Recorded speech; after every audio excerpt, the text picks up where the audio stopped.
愚公移山。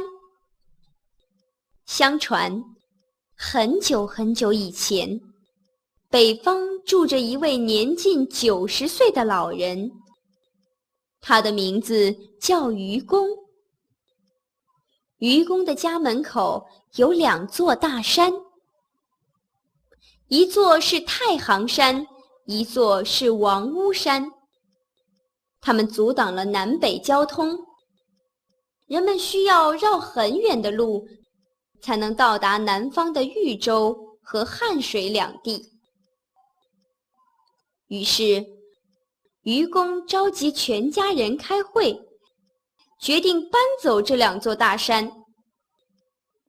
第2天清晨，全家人就开始行动了。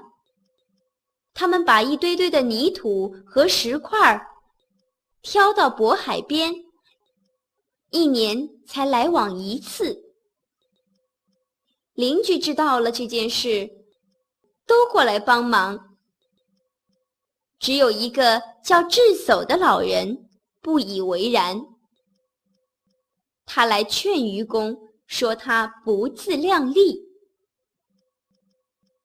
愚公对他说：山上的沙石是不会增加的，而我死了以后还有儿子，儿子死了之后还有孙子，子子孙孙无穷无尽，为什么不能把山移走呢？智叟听了之后哑口无言。后来这件事被天上的天神知道了，他们都被愚公的这种精神所感动。于是一天夜里，派了2个大力士，把太行、王屋2座大山搬走了。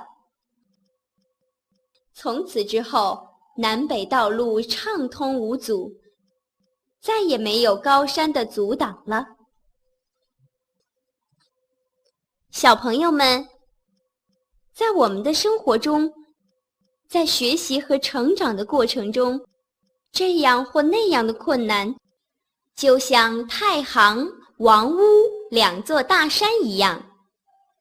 尽管困难很多，但是我们只要坚定不移，奋发图强，就一定能战胜所有的困难，赢得最后的胜利。